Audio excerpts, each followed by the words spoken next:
Walking up the King's Highway, ain't gonna let segregation. God bless you one and all. Greetings. It has been said to me that this is a proud and historic moment, one that I'm very happy to be a part of. And I have to tell you, to gather with each of you to witness this swearing-in ceremony of one who is a part of this family, this community, even this church, where the ceremony is being held, it's a proud and a very happy moment.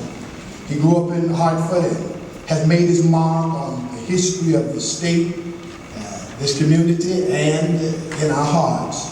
Having accepted the call of community service some years ago, he continues to champion the need of the community and is a loved and not just a loved voice, but a loud voice and a resounding voice for those who look to him for leadership and representation in the halls of government.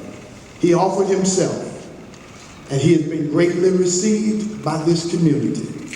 And today, he walks, as I've been preaching here in our church. I've done a sermon series on walking into your season. And so today he walks into a new season of service and leadership. May God bless him and may God bless us through him. Okay, so now, for the moment we've all been waiting for. Senator-elect McCrory with his wife and son Tyler. Let's marry him.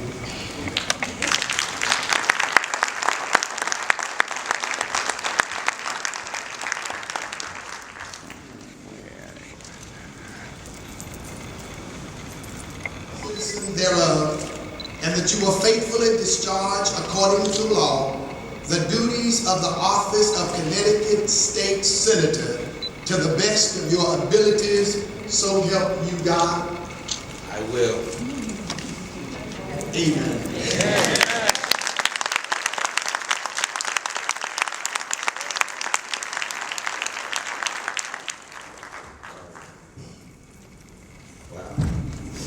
So, first of all, I want to thank everyone.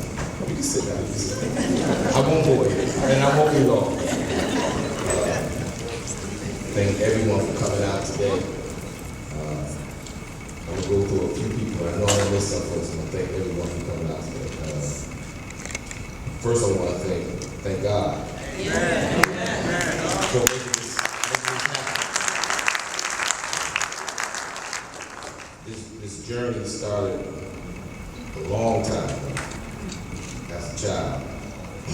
And it all started right here in Hope. But before I have that conversation about this journey, I want to thank my wife, Dr. Foy Smith, Esquire.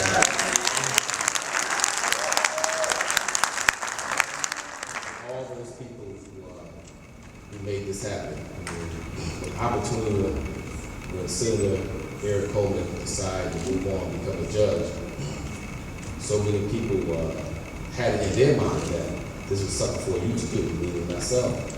And I thought about it, and I know I put the time in, and I know he was a great mentor for me, and I know I learned how the system works, and I just had to jump at the opportunity. As soon as I announced it, so many of my people came to my aid.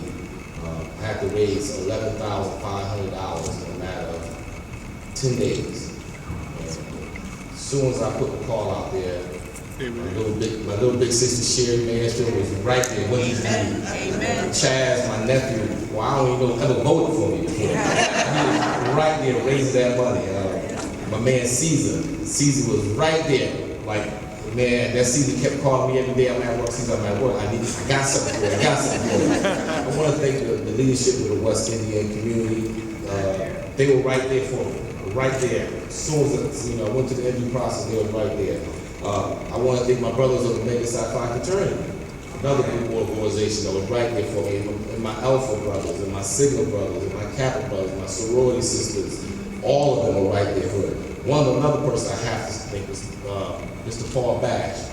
And I'll tell you his story right now before I forget. Paul Bash back there, y'all don't even know him, but he was one person that believed in me when I didn't believe in myself. When I started this journey 12 years ago, when I wanted to run for state rep, and all you came to me and said I should run. And when I told Paul, I don't think I'm going to do this. And you know when you talk to an adult, when you talk to an elder, and you know you let them down, I let them down. And I thought about it, I went back home and I prayed, and I went back to him the next day and told him I'm in. And from that point on, you know, this journey started. Two people right there. Anyone else? This is my mom right there.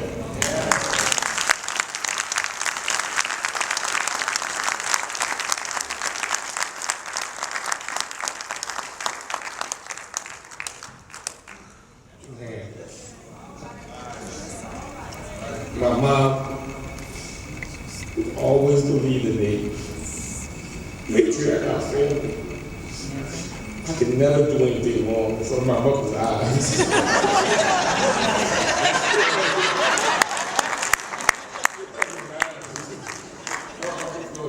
Be there for me, and she'll let everybody else know what I'm doing. Mom, I love you. Love you. Good. My dad. I am the person who I am because of I. And I never did.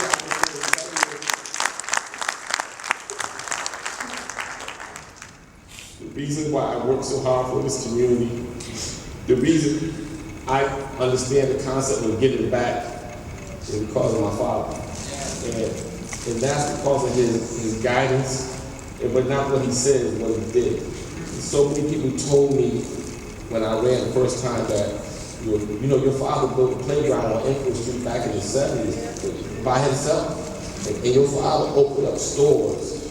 And I learned that the business of entrepreneurship, because he never worked for anyone else. He is all about uplifting yourself, and doing for yourself, and being a role model for other young men in our community. He was a father for all the other young brothers in our community that didn't have a father. And it's my future. So I was that here.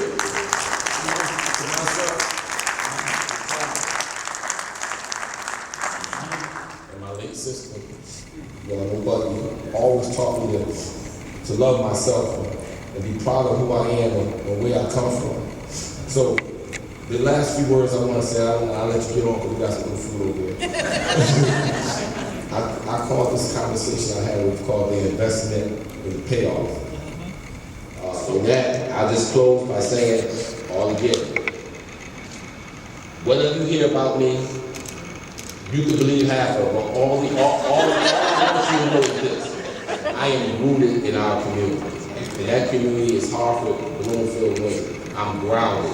I get it. So if you see me doing something or saying something, understand it's about uplifting you, your mama, your children. What I'm doing is try to make us a better place and a better people so we can have other people come on after us and continue this partnership. I love you all. Thanks again for coming out.